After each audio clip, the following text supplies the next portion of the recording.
예, 이번 시간에는 지난 시간에 이어서 구매 동기 이론 중에 욕구와 마케팅 전략과 관련된 내용을 살펴보도록 하겠습니다.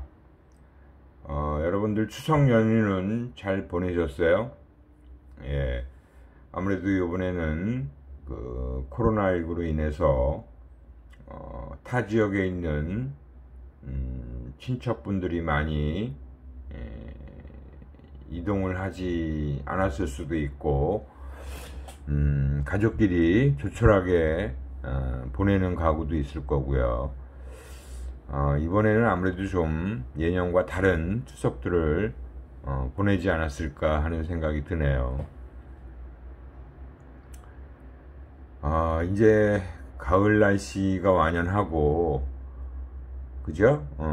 저는 매일 학교에 거의 평일에는 나가 있는데, 캠퍼스는 정말 너무나 조용하고, 너무나 아름다운 모습인데도 불구하고, 학생들이 거의 없다 보니까, 너무 썰렁하고 적막하기까지 해요.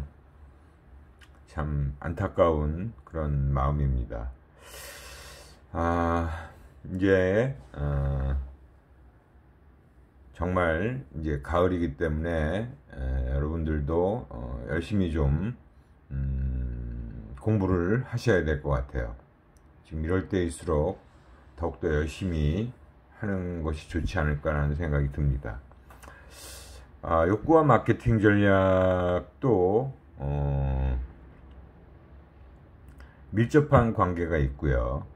특히 이제 이 매슬로우의 욕구 단계 이론이 이 마케팅 전략에 적용되는 그런 사례들을 보여주고 있는 거예요. 첫 번째가 이제 기초적인 욕구가 지배하는 사회다. 그럴 경우에는 가격 중심의 마케팅 전략을 펼치는 것이 바람직하다라고 얘기하는 겁니다. 기초적인 욕구가 지배하는 사회라는 건 바로 생리적 욕구나 안전의 욕구. 보통 우리가 1단계의 생리적 욕구, 2단계의 안전의 욕구를 보통 이제 하위 욕구들이라고 하죠. 그리고 대다수 많은 사람들이 그 욕구를 충족시키고 있는 그런 상황을 얘기하는데, 그런 기초적인 욕구가 사회 전반에 걸쳐서 나타나고 있는, 그게 가장 많은 사람들로 채워져 있는 그런 사회라면 가격 중심의 마케팅 전략을 펼치는 것이 맞다. 그만큼 소득 수준이 낮고 그리고 먹고 마시고 그 다음에 이제 거주할 공간, 그런 것들에 대한 욕구가 가장 강한 욕구로 나타나는 그런 사회라고 볼 수 있겠죠. 그 경우는 역시 가격 중심의, 그러니까 저가 제품 중심의 마케팅 전략을 펼칠 수밖에 없다라고 보실 수 있어요.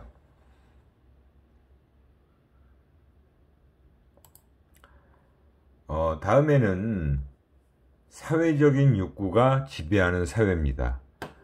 사회적인 욕구라는 것은 매슬로우의 욕구 5단계 중에서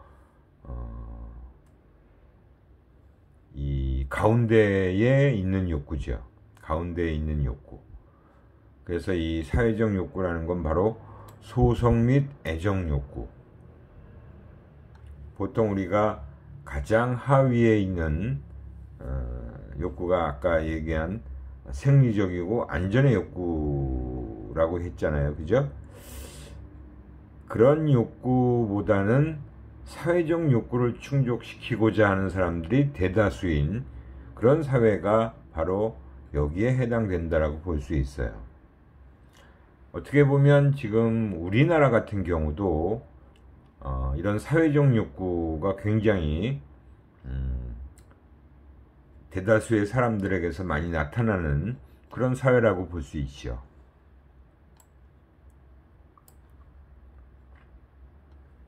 이런 사회적 욕구가 지배하는 사회는 우리가 사회적 학습이라고 할 수 있는 대리학습, 그다음 모델링, 증거 집단이 중요하다라고 하는 겁니다.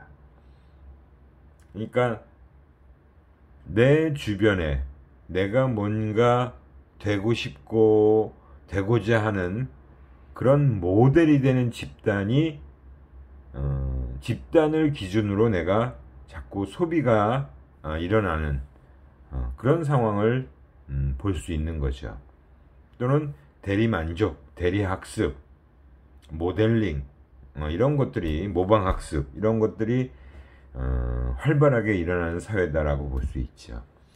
그래서 유명 인사나 영화배우 등장 광고가 굉장히 많이 있고 이걸 이제 전체적으로 모델링 마케팅 전략이다 라고 하는 그런 마케팅 전략을 펼쳐야 되는 그런 사회가 바로 사회적인 욕구가 지배하고 있는 사회다라고 보실 수 있어요. 그 다음에 이제 자아 욕구가 지배하는 사회는 어떻게 보면 최상위의 그죠? 자아 실현의 욕구, 최상위의 욕구라고 볼 수 있죠. 그래서 이제 거기에는 자존의 욕구와 이제 자아 실현의 욕구가 다 포함되는 자아 실현의 욕구라는 것도 어떻게 보면 가장 소수의 사람들이 추구하고자 하는 욕구인데 그런 자아 실현의 욕구 말고도 자존의 욕구라는 것도 사회적 욕구 바로 위에 위치해 있는 인정받고 싶어하고 뭔가 명예를 중시하고 그런 것과 관련되어 있는 거죠. 그래서 사회적 신분, 명예를 상징하는 그런 마케팅을 펼쳐야 돼요. 예술 문화적인 감각, 웰빙 마케팅 전략이다 라고 얘기를 하고 있습니다. 그러니까 어떻게 보면 지금 우리나라에는 사회적 욕구가 가장 지배적으로 나타나는 그런 사회인데 그것보다는 좀 한 단계 더 올라가는 이런 자존의 욕구도 역시 많이 나타나고 있고 또 그런 부분에 우리가 더 관심을 많이 가지고 있지 않나 하는 생각도 듭니다. 그래서 우리 사회에서는 이러한 자아 욕구가 지배하는 사회에 맞춘 마케팅 전략을 펼치는 것이 맞겠죠. 이게 이제 선진국일수록 이런 자아 실현의 욕구나 자존의 욕구를 사람들이 더 추구하고자 하는 거고 개발도상국이다 아직은 좀 후진국에 있는 아프리카나 뭐 동남아시아 지역이나 이런 쪽에 있는 국가들이 앞에 있는 생리적 욕구나 안전의 욕구에 더 맞춰진 그런 마케팅 전략을 펼쳐야 된다라고 보면 됩니다.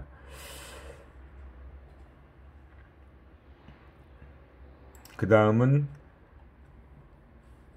동기 조사와 관련된 내용인데요. 우리가 이제 지금까지는 욕구나 동기에 맞춰진 마케팅 전략까지 쭉 살펴봤어요. 우리가 앞에서는 동기에 대한 기본 개념부터 해가지고 욕구나 이런 것들이 어떻게 소비자 심리학에 적용되어지고 있는지 활용되는지 주로 광고에 많이 적용된 사례를 우리가 많이 살펴봤죠. 이제 여기서부터 나오는 내용은 이제 동기 조사와 관련된 내용이라고 할 수 있는데요. 이건 어떻게 보면 이제 조사 방법론 부분에서도 우리가 좀 다루고 있고, 그 다음에 마지막 우리가 이번 학기 마지막 강의가 이제 마케팅 리서치 소비자 조사와 관련된 그런 이제 사례 비슷한 것들을 좀 가지고 다룰 수 있는데 아마 이번 학기에 거기까지 나가기는 좀 쉽지 않아서 여기서 나오는 내용이 일단 기본적으로 우리가 알고 있어야 될 내용이다라고 보시면 되고요. 여기서는 이제 주로 욕구나 동기와 관련된 것들을 파악해내는 그런 조사와 관련된 내용을 다루고 있는 거라고 보시면 됩니다. 그래서 동기조사의 목적과 방법에 대해서 좀 살펴보겠는데요. 우선 기본적으로 무의식적 충동, 욕구의 발견에 초점을 맞추고 있다. 우리 인간이 하고 있는 행동의 대다수의 행동들은 대부분 다 무의식적으로 행하는 것이라고 그랬죠. 그리고 나도 모르게 하는 거예요. 그러니까 우리가 물건을 살 때도 마찬가지죠. 그래서 그러한 소비자들의 이런 무의식적인 욕구나 충동, 동기 이런 것들을 발견해내는 것 자체가 굉장히 중요한 내용이라고 볼 수 있는데 그게 그렇게 간단하고 쉽지는 않아요.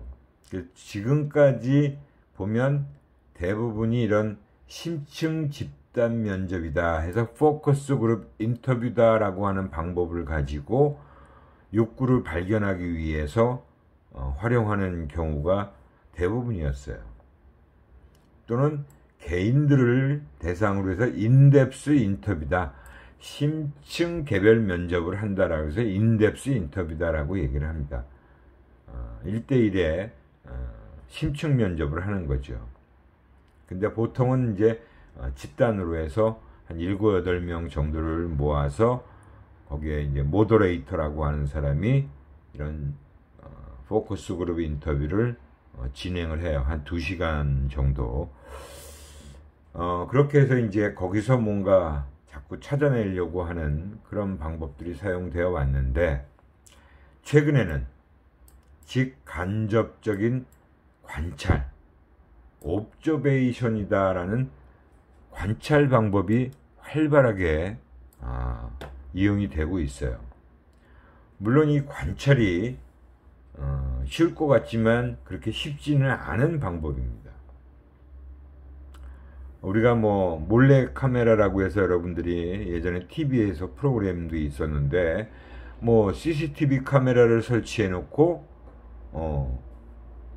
보통 매장에서는 그런 CCTV 카메라가 다 설치되어 있어요. 백화점에도 그렇고 일반 개별 매장에서도 다 그런 CCTV 카메라는 설치되어 있지만 그게 소비자를 관찰하기 위해서 설치되어 있는 게 아니고, 혹시 뭐 도난이나 어떤 물건 훼손이 일어날까봐, 제품 훼손이 일어날까봐 그런 것들을 다 이제 감시하기 위해서 그런 CCTV 카메라를 설치해 놓은 거죠. 근데 이 CCTV 카메라를 이용해서 소비자들을 관찰하는 방법이 또 현실적으로, 실질적으로 많이 활용이 되고 있다는 겁니다. 물론 가정에서의 소비자의 행동을 파악하기 위해서도 이 카메라를 설치해 놓고, 물론 그 소비자의 동의 하에 일주일이면 일주일간을 뭐 주방 아니면 거실 그런 곳에 설치를 해 놓고 그 소비자들의 여러 가지 제품 사용하는 모습을 관찰하는 그런 경우도 있어요.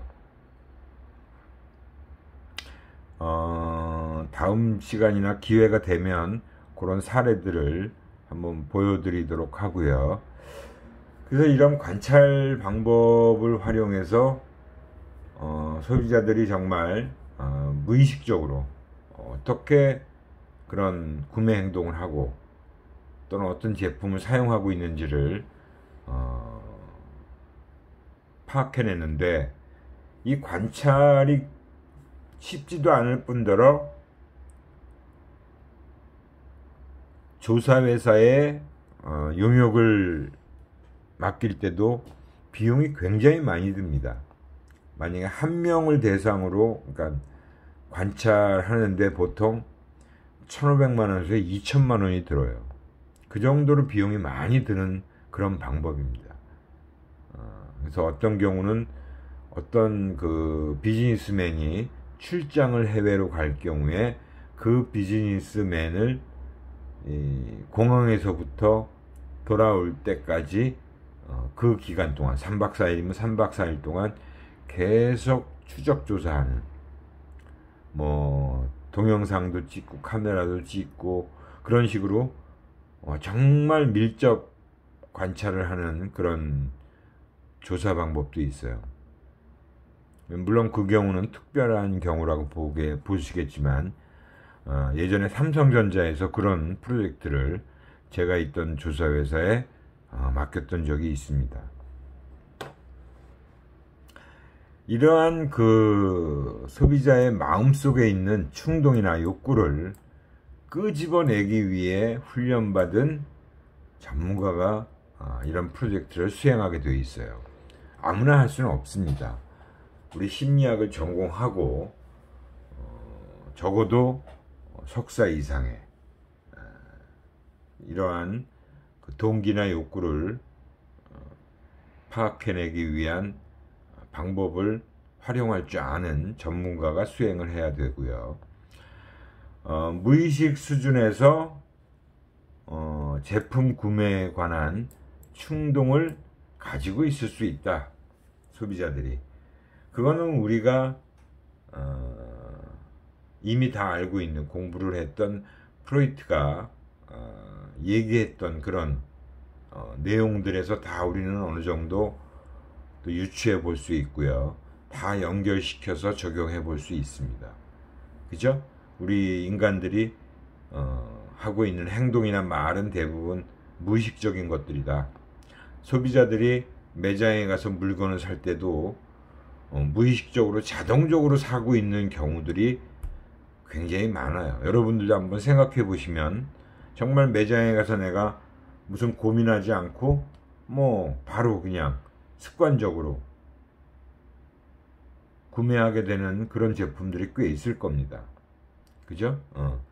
그런 것들이 대부분 다 이러한 무의식적인 수준에서 이루어지는 거기 때문에 그런 우리 인간의 무의식적인 욕구나 동기를 파악해내는 것이 얼마나 중요한 일인지는 너무나 잘 알 수 있는 일이에요. 근데 아무튼 이렇게 예전에는 이런 조사를 통해서만 확인할 수밖에 없었는데 너무나 그거는 말이 안 되는 거다. 그래서 제가 그 짤츠만이라는 그 심리학자가 조사를 통해서 의식적인 수준에서 소비자의 응답을 하는 것 가지고는 소비자의 욕구나 동기를 파악해내는 것은 불가능하다라고 얘기를 했고, 그에 대한 대안으로 여러 가지 방법을 제시를 했습니다. 그래서 이런 관찰이라는 것도 어떻게 보면 하나의 방법이 될 수 있고, 또 은유법이라고 해서 어떤 대상을 간접적으로 그 소비자가 선택하거나 사용하는 걸 보고 거기서부터 또 유추를 해내는 메타포라고 하죠. 그런 방법을 통해서 소비자들의 욕구를 파악해낸다라고 하는 그런 제안을 했던 것이 2002년도라고 볼 수 있어요. 그 이후에 많은 그 사람들이 이런 소비자들의 무의식적인 욕구나 동기들을 파악해내기 위해서 많은 다양한 방법들을 활용하고 사용해 오고 있습니다. 물론 무엇이 무조건 좋다 나쁘다라고 하는 차원이 아니라 어떻게 하면 좀 더 정확하게 그런 소비자의 욕구나 동기를 알아낼 수 있을까 하는 것이 중요한 문제겠죠. 그 다음에 이제 나오는 내용은 바로 동기 유발 요인이라고 하는 것들입니다. 동기 유발 요인. 어떤 때 바로 그런 구매 동기가 유발되어지는지, 구매 욕구가 일어나는지를 얘기하는 거겠죠. 가장 기본적인 것은 바로 생리적인 활성화라고 할 수 있어요. 인체 내부에 내 몸 안에서의 균형 상태를 유지하기 위해서 뭔가 부족한 것을 내가 알게 되면 그것을 충족시키려고 한다. 그게 우리가 이미 심리학 개론에서 우리가 다 알고 있는, 배웠던 내용일 거예요. 우리 인간의 몸은 어떻게 보면 자동 온도 조절 장치와 같은, 균형이 깨지면 내 몸에서 자동적으로 균형 상태를 맞추기 위해서 활성화되어진다. 그게 바로 동질 정체다라고 얘기를 했을 겁니다. 호메오스타시스라고 하죠. 그래서 우리 인간은 목이 마르면 물을 마셔야 돼요. 예, 그죠? 여러분들도 목이 마르면 당연히 물을 찾잖아요. 배가 고프면 뭐든 먹어야겠죠. 음식은 먹어야겠죠. 그게 다 내 몸의 균형 상태가 깨진 상태가 됐을 때 내 머리에, 내 뇌로 지금 내가 몸에 수분이 부족하니까 물을 채워줘 라고 하는 신호가 가면 뇌에서 바로 나로 하여금 물을 마시게끔 하는 행동을 일으키는 겁니다. 뭐 거의 자동적으로 이루어지는 거라고 보면 되죠. 저도 지금 한 20분 또 얘기를 하고 났더니 목이 말라서 제가 수업 시작하기 전에 커피 한 잔을 타놓은 것들이 있는데 조금 마시고 얘기를 하도록 할게요.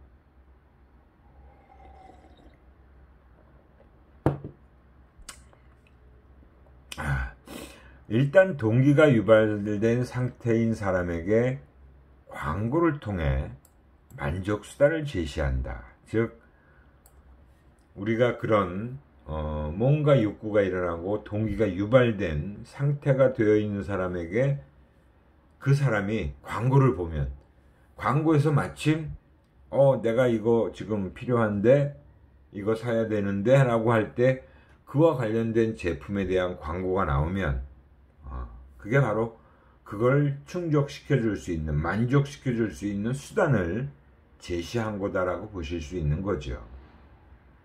그죠? 그래서 일단 기본적으로는 생리적 활성화가 우리 몸의 상태를 기준으로 해서, 우리가 또 흔히 그런 말도 많이 쓰잖아요. 단 게 땡기네. 갑자기 단 것을 먹고 싶은 사람도 있잖아요. 그죠? 당분이 필요하다고 느끼는 거예요. 목이 마르면 수분이 부족하니까 수분을 채우라. 그래서 물이든 음료수를 마시게 되고요. 또 뭐 맥주를 마시는 사람도 있겠지만, 배고플 때 치킨 광고를 보면 아우 치킨 먹고 싶다는 생각이 또 확 일어나잖아요. 그죠? 그런 것이 다 생리적 활성화로 인해서 동기가 유발되는 것이다 라고 보시면 되고요.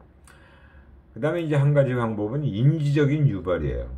인지적인 유발이라는 것은 내가 머릿속에서 지각을 한다거나 뭔가 기대를 갖는다거나 또는 태도를 형성한다거나 또는 신념을 통해서 유발될 수 있는, 그래서 동기라는 것 자체가 느낌이나 지각, 기대, 태도, 신념 등에 의해서 또 유발될 수 있다라고 할 수 있습니다.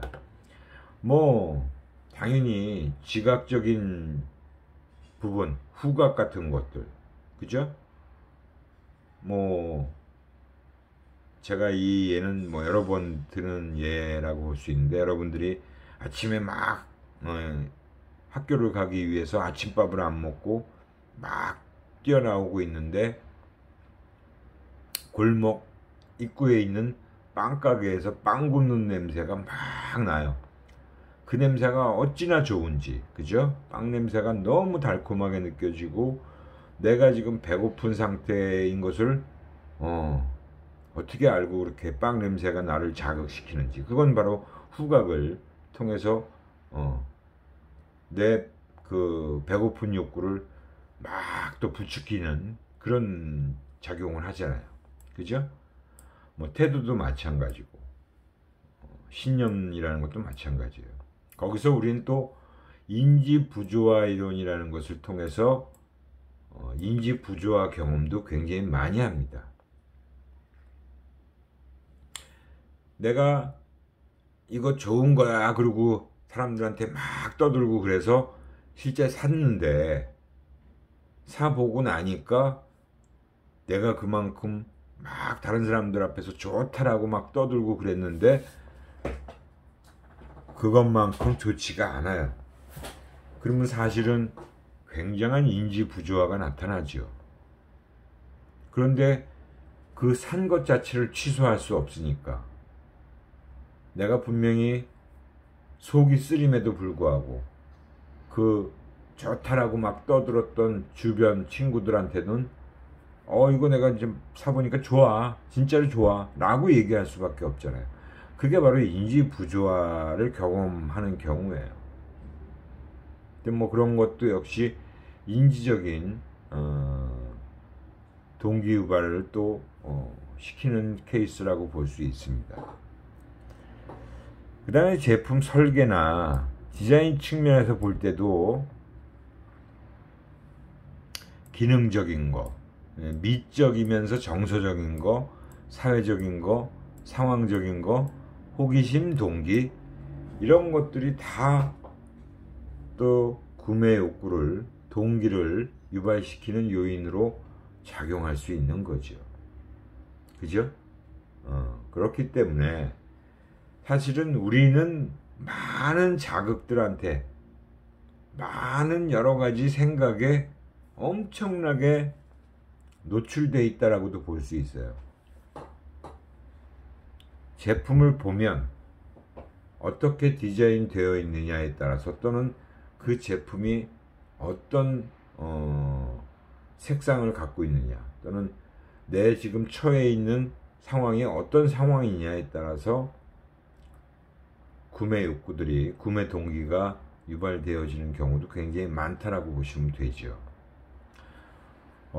실질적으로 가장 우리가 흔하게 경험하는 것은 환경적 자극이에요. 위에서 얘기했던 지각적인 현상으로서 나타나는 부분인데 이 오감에 의해서 시각, 청각, 촉각, 미각, 후각 자극에 의한 동기 유발이 가장 우리들한테 빈번하게 일어나고 있다라고 보시면 되죠.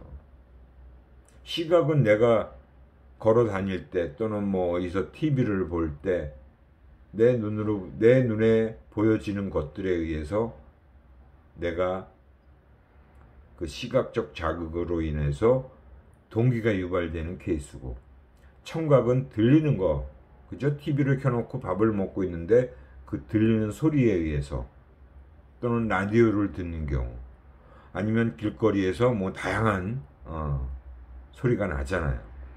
그런 청각적인 자극에 의해서 또한 동기가 유발되고요. 아까 후각은 빵 냄새 얘기를 했잖아요. 그죠? 뭐 그것 말고도 많이 있을 수 있어요. 촉각은 뭐 대표적으로 여러분이 옷 살 때, 그죠? 옷감을 손으로 만져보면 그 촉각적인 부분이 이거 굉장히 고급스러운데 이거 한번 입어보고 싶은데 이런 생각을 갖게 만들죠. 미각은 음식 같은 경우겠죠. 뭐 음료도 마찬가지고 식음료가 다 미각에 관련해서 동기유발을 시킬 수 있는 것들이라고 볼 수 있어요. 뭐 동기유발 요인은 너무나 많고 너무나 다양하기 때문에 정말 뭐 무수히 많다라고 얘기를 할 수밖에 없습니다. 물론 사람들마다 다 다르겠죠. 그죠? 어떤 이런 감각적인 측면도 누구는 뭐 시각이 굉장히 많이 발달되어 있는가 하면 누구는 청각이, 누구는 또 후각이, 개인마다 다 틀려요. 물론 기대나 태도나 신념도 개인별로 경험해온 것들이 다르기 때문에 다 다른 상황에서 구매 동기가 일어날 수 있는 겁니다. 그러니까 무조건 뭐다라고 하는, 그렇게 정의 내릴 수 있는 게 그렇게 정해져 있지 않다라고 보시면 돼요. 개인마다 다 달라요. 또 상황에 따라서 너무나 다양하게 변화가 일어날 수 있어요. 여러분들이 자기 자신을 놓고 이런 것들을 적용해서 한번 생각해 보면 너무나 다양한 경험들이 다 연결될 거예요. 여러분들이 다 경험해 본 것들을 가지고 생각하시면 특별히 어려운 얘기는 아니다라고 말씀드릴 수 있어요. 그 다음에 이제 동기하고 또 이런 마케팅 전략을 연결시키는데 그 동기 중에서 바로 갈등이라고 하는 부분과 마케팅 전략이 또 연결되어지는 경우가 있어요. 갈등 동기에는 보면 접근 갈등이라는 게 있고 회피 갈등, 접근 회피 갈등이 있죠. 여러분들 다 이것도 일상생활에서 많이 경험해본 갈등이라고 보시면 돼요. 접근 갈등은 그냥 쉽게 얘기하면 둘 다 가지고 싶은데 하나만 선택해야만 할 때, 이것도 가지고 싶고 저것도 가지고 싶은데 하나만 선택할 수밖에 없는 경우에 생기는 갈등이에요. 근데 그 두 대안이 다 매력이 비슷할 때는 더욱더 갈등이 크죠. 뭐 어느 한쪽이 월등하고 한쪽이 조금 미흡하면, 그런데도 둘 다 가지고 싶으면 뭐 월등한 걸 당연히 선택하겠지만 두 대안이 다 비슷해요. 요것도 갖고 싶고 저것도 가지고 싶어요. 그죠? 그런 경우 여러분들도 아마 수많은 그런 경우에 갈등을 느껴보셨을 거예요. 반대로 회피 갈등이에요. 둘 다 싫어요. 둘 다 갖기 싫어.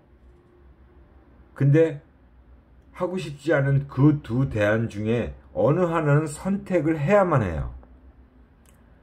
그러면 그것도 또한 갈등이 생기죠. 부정적 대안을 긍정적인 것으로 전환시켜서 갈등 해소를 시켜야 되는데 그게 그렇게 말처럼 쉽지 않잖아요. 그죠? 둘 다 하기 싫어요. 근데 둘 중에 하나는 해야만 돼요. 뭐 화장실 청소할래? 뭐 운동장에 있는 뭐 돌 주술래? 그럼 둘 다 하기 싫잖아요. 그죠? 여러분들 학교 다닐 때도 그런 경험들은 다 가지고 계실 거예요. 그죠? 그런 둘 다 하기 싫은데 그 하기 싫은 것 중에 하나는 택해야만 할 때 역시 갈등이 생기고, 그래서 뭔가 부정적인 것들을 긍정적인 것으로 전환시켜서 그 갈등을 해소시키는 방법이 있다는 거죠. 그 다음에 접근 회피 갈등이에요. 한 가지 제품이 긍정적인 측면과 부정적인 측면을 모두 가지고 있어요. 뭐 그런 경우도 얼마든지 있잖아요. 그죠? 이런 긍정적인 측면은 내가 굉장히 이걸 가지고 싶게 만드는데, 이런 부정적인 측면은 또 내가 이거 가짐으로 해서 또 이런 안 좋은 경험을 할 것 같으니까 좀 꺼림칙하단 말이에요. 그래서 사고 싶은 측면도 있고 사고 싶지 않은 측면도 있어요. 그런데 이제 그때 그런 제품을 구입하려고 할 때 부정적인 요소를 제거시켜서 갈등을 해소시킨다. 그건 누가 해줘야 되느냐? 기업에 있는 마케팅 담당자들이 그런 것들을 해소시켜 줘야 되는 거죠. 그 다음에 또 다른 동기는 명시적인 동기와 잠재적인 동기라는 게 있어요.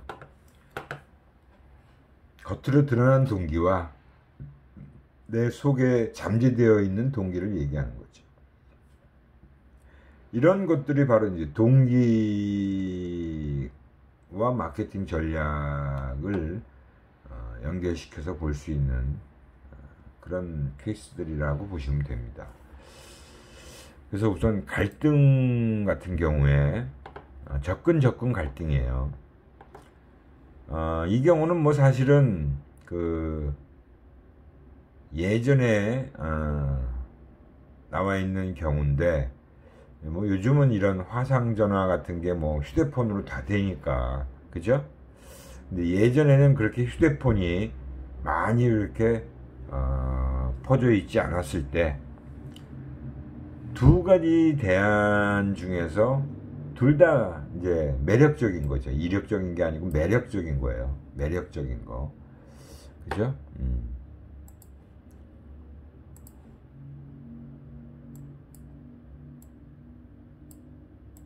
아이고, 이게 잘 써지지가 않네. 매력적인 거라고 보시면 됩니다. 매력적인 대안 중에서 어느 하나를 선택하게 되는 경우인데, 이제 예전에 이제 이런 전화기 중에서 화상 전화가 되는 전화기가 있었어요. 그래서 화상 전화도 사고 싶고 휴대폰도 사고 싶은데 돈이 부족해. 둘 다 비싸니까. 그럴 때 어떤 것을 살까 고민하는 거죠. 아무튼 뭐 이런 거는 여러분들이 아마 많은 경험을 해보셨을 거라고 생각이 돼요. 그 다음에 이 두 가지를 다 갖고 싶은 경우에 어떻게 해결해 줄 건가를 얘기하는 거죠. 그 대안의 평가에 유용한 정보를 제공해 주는 거예요.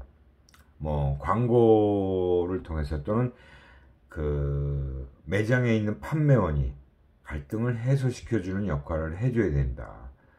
그래서 판매원이 뭐 어떤 사용 케이스가 많으시냐 뭐 이런 것들을 물어보거나 그런 것들을 통해서 다 하는 거죠.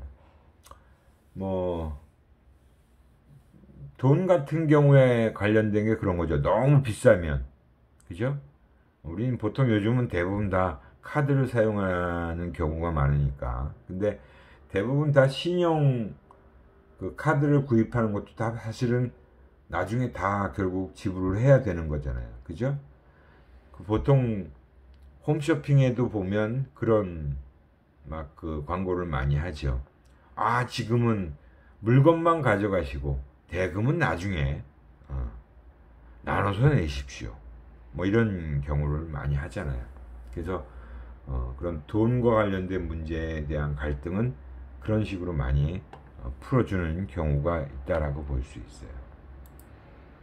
그 다음에 이제 회피 갈등 다 싫은 거예요. 그러니까 이 경우는 뭐냐, 내가 타고 다니던 자동차가 고장이 났어요. 그러면 수리를 해서 탈 것이냐 아니면 새 차를 구입할 것이냐. 사실은 둘 다 지금 현재 상태에서는 썩 마음에 안 들어요. 다 두 가지가 내한테는 다 부정적인 측면이에요. 물론 뭐 수리를 해서 탈 수도 있어요.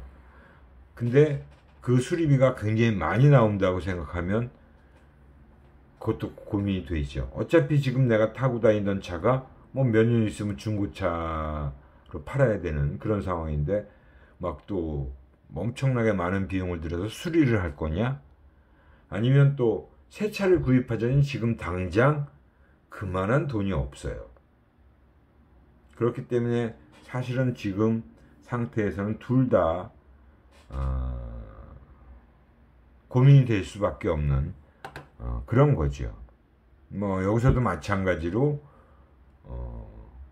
뭔가 부담을 줄여주는, 그죠? 그런 쪽으로 생각을 할 수밖에 없죠.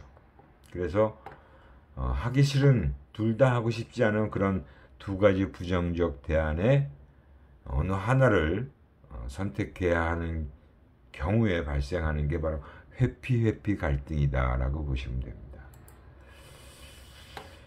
그 다음에 이제 접근 회피 갈등은 한 가지 제품이 긍정적인 것과 부정적인 측면을 다 갖고 있어요. 그래서 이걸 살 거냐 말 거냐, 먹을까 말까, 그걸 고민하는 거죠. 햄버거나 뭐 이런 그 패스트푸드나 그런 것들을 먹으면 살이 찔까봐, 그죠? 햄버거를 먹고 싶은데 먹으면 살이 찔까봐, 또 맥주를 마시고 싶은데 뭐 먹으면 또 체중이 늘까봐 다 그런 것과 관련. 커피를 먹고 싶은데 잠이 안 와서 걱정하는 경우도 있잖아요. 이런 경우 뭘 하고 싶은데 이게 참 내가 먹고 싶고 마시고 싶고 뭘 하고 싶은 제품인데 그걸 하고 나면 또 한쪽 측면에서는 나쁜 결과가 나타날까봐 걱정이 되는 거예요. 그럴 때 마케터는 어떤 역할을 해야 되느냐? 부정적 요소를 제거시켜주는, 그죠? 그런 역할을 해줘야 됩니다. 그래서 뭐 저칼로리 아이스크림, 맥주, 디카페인 커피, 그런 것들이 제품들이 지금 이미 다 많이 팔려나가고 있어요. 물론 대표적으로 실패한 거는 코카콜라죠. 코카콜라가 조사를 미국 사람한테 했더니 내 비만의 그 대표적인 제품 말 그대로 햄버거하고 콜라였어요. 그 중에서 코카콜라도 굉장히 살찌는데 기여를 많이 했다라고 생각을 하고 있는 거예요. 그래서 조사를 해보니까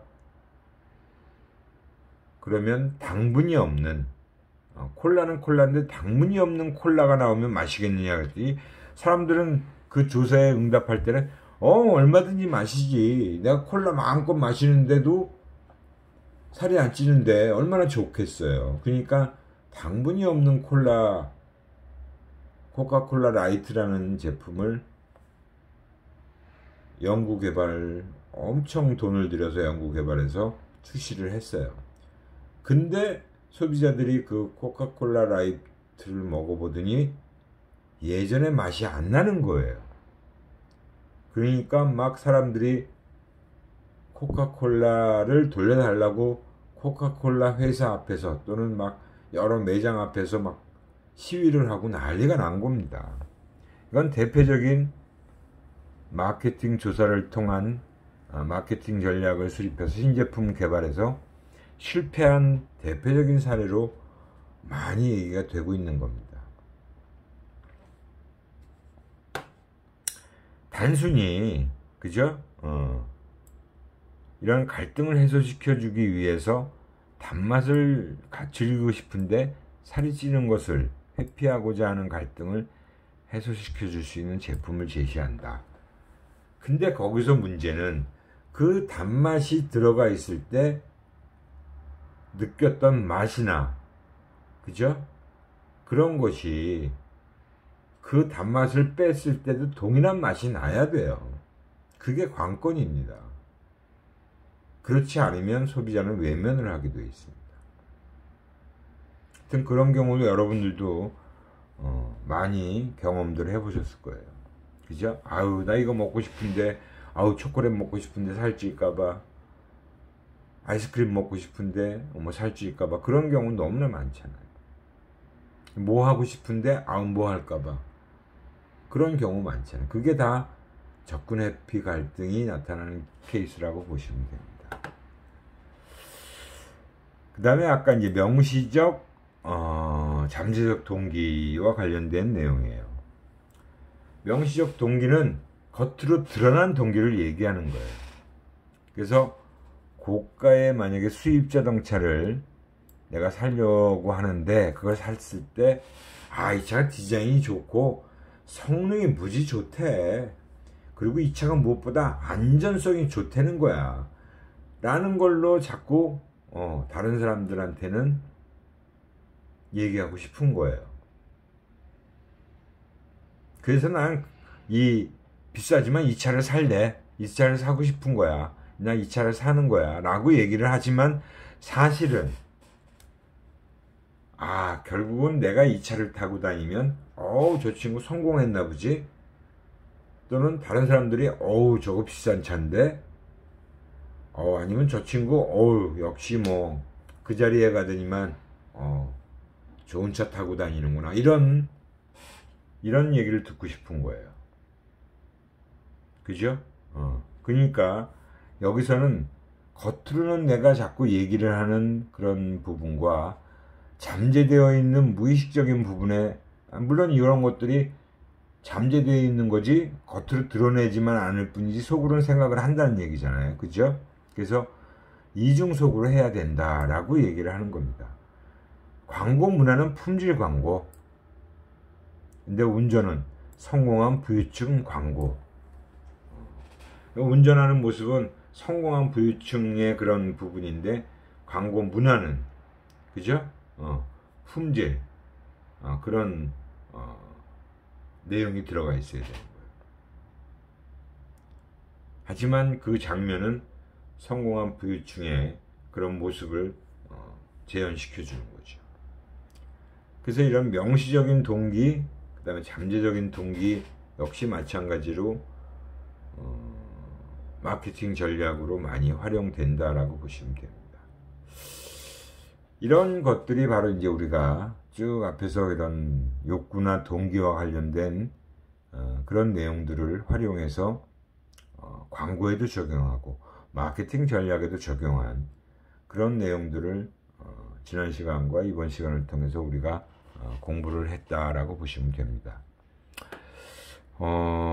벌써 시간이 다 된 관계로 이 동기와 관련된 내용은 이 정도로 정리를 하고 마치도록 하겠습니다. 궁금한 내용이 있으면 여러분들이 질문을 거의 안 하고 계신데, 공부를 정말 하고 책을 좀 많이 보시고 그러면 질문할 게 분명히 있는데 질문을 안 하시는 것 같아요. 제발 질문들 좀 해주시기 바랍니다. 예, 이것으로 이번 시간은 마치도록 하겠습니다. 수고하셨습니다.